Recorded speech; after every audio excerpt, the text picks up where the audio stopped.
പങ്കൂസ് വീട്ടിലേക്ക് എല്ലാവർക്കും സ്വാഗതം. അപ്പോൾ ഇന്ന് മുളക് ബജി ഉണ്ടാക്കുന്നതാണ് കാണിക്കാൻ പോകുന്നത്. അതിനുവേണ്ടി ബജി മുളകെടുത്ത് കഴുകി വൃത്തിയാക്കി തുടച്ച് വെച്ചിട്ടുണ്ട്.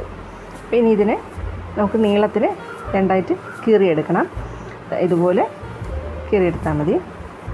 അപ്പോൾ അതിൻ്റെ തണ്ടുൾപ്പെടെ രണ്ടായിട്ട് കീറിയെടുക്കാം. അപ്പോൾ ഇതിൽ ചെറിയ കുട്ടികൾ, എരിവ് കഴിക്കാൻ പറ്റാത്ത ചെറിയ കുട്ടികൾ കഴിക്കാനൊക്കെ ഉണ്ടെങ്കിൽ ഇതിനകത്തുള്ള അരി കളഞ്ഞിട്ട് എടുക്കാം.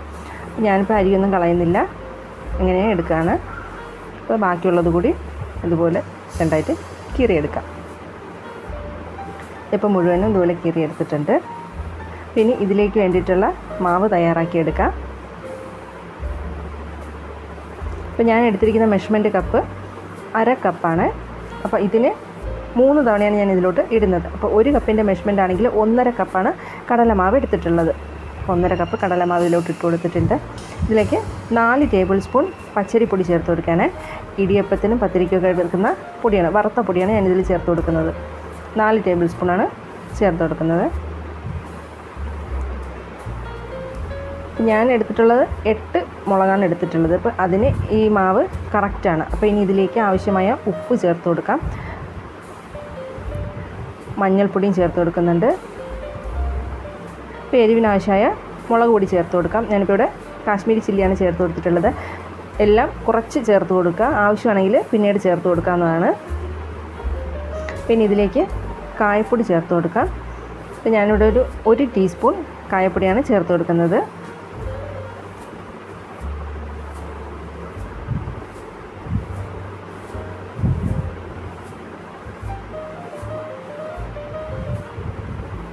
ഇതിലേക്ക് 1/4 ടീസ്പൂൺ സോഡാപ്പൊടി കൂടി ചേർത്ത് കൊടുത്തിട്ടുണ്ട്.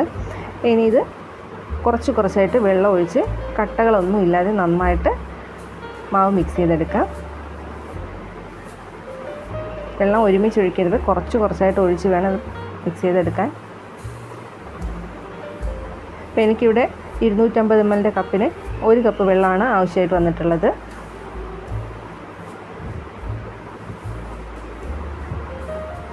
ഇത് മാവ് നന്നായിട്ട് കലക്കിയെടുത്തിട്ടുണ്ട്. ഈ ഒരു പാകത്തിനാണ് ഞാൻ കലക്കിയെടുത്തിട്ടുള്ളത്.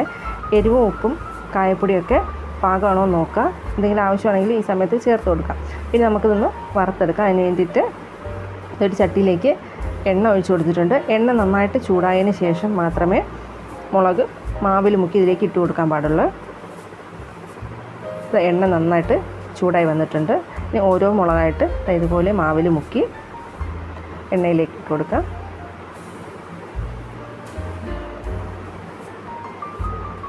പാത്രത്തിൻ്റെ വലിപ്പം അനുസരിച്ച് എത്രയാണോ അതിൽ കൊള്ളുന്നത് അതത്രയും ഇട്ട് കൊടുക്കാം.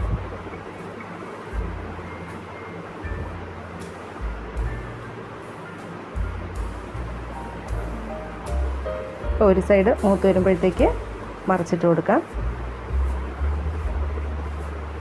ഇപ്പോൾ ഒരു സൈഡ് ഫ്രൈ ആയി വന്നിട്ടുണ്ട്. അടുത്ത സൈഡ് തിരിച്ചിട്ട് കൊടുക്കുകയാണ്.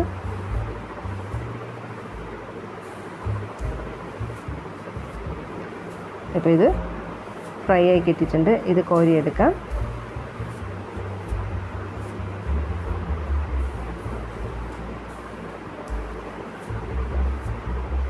ഇതെടുത്തതിന് ശേഷം ലാസ്റ്റ് അതിലോട്ട് കുറച്ച് മാവിൻ്റെ പൊടിയൊക്കെ ഉണ്ടായിരിക്കും. അതെല്ലാം കോരി മാറ്റിയതിന് ശേഷം വേണം അടുത്ത് ഇട്ട് കൊടുക്കാൻ. ഇല്ലെങ്കിൽ ഇതിൽ കിടന്ന് കരിഞ്ഞു പോവും. ഇതിൽ ഞാൻ കുറച്ചുകൂടി മുളക് പൊടി ചേർത്തിട്ടാണ് എടുത്തിട്ടുള്ളത്. ഈ രണ്ടാമത്തെ പ്രാവശ്യം ചെയ്യുന്നതിൽ കുറച്ചുകൂടി മുളക് പൊടി ചേർത്ത് മാവൊന്ന് മിക്സ് ചെയ്തിട്ടാണ് ഫ്രൈ ചെയ്തെടുക്കുന്നത്. അതായത് ഒരു സൈഡ് മൂത്ത് വന്നിട്ടുണ്ട്. മറ്റേ സൈഡ് തിരിച്ചിട്ട് കൊടുക്കുകയാണ്.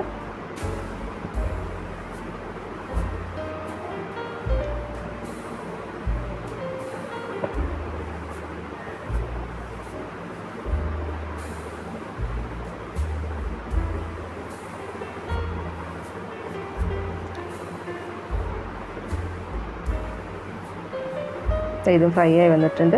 ഇത് ഇനി കോരി മാറ്റാം. അപ്പോൾ ബാക്കിയുള്ളത് ഇതുപോലെ തന്നെ ഫ്രൈ ചെയ്തെടുക്കാം. ഇപ്പോൾ ബജിയെല്ലാം ഫ്രൈ ചെയ്തെടുത്തിട്ടുണ്ട്. ഇതിൻ്റെ കൂടെ ടൊമാറ്റോ സോസ് കൂടി വേണമെങ്കിൽ നമുക്ക് എടുക്കാം. വേണമെന്നില്ല, ആവശ്യമാണെങ്കിൽ എടുത്താൽ മതി. നമുക്ക് ബജി എടുത്ത് ടൊമാറ്റോ സോസിൽ മുക്കി കഴിക്കാം. അപ്പോൾ ചൂട് ചായയുടെ കൂടെ കഴിക്കാൻ നല്ല ടേസ്റ്റാണിത്. അപ്പോൾ ഇതെല്ലാവർക്കും അറിയാമായിരിക്കും. അപ്പോൾ ഇതുവരെയും വീട്ടിൽ ഇതൊന്നും ചെയ്ത് നോക്കിയിട്ടില്ലാത്തവർ ഒന്ന് ഉണ്ടാക്കി നോക്കുക.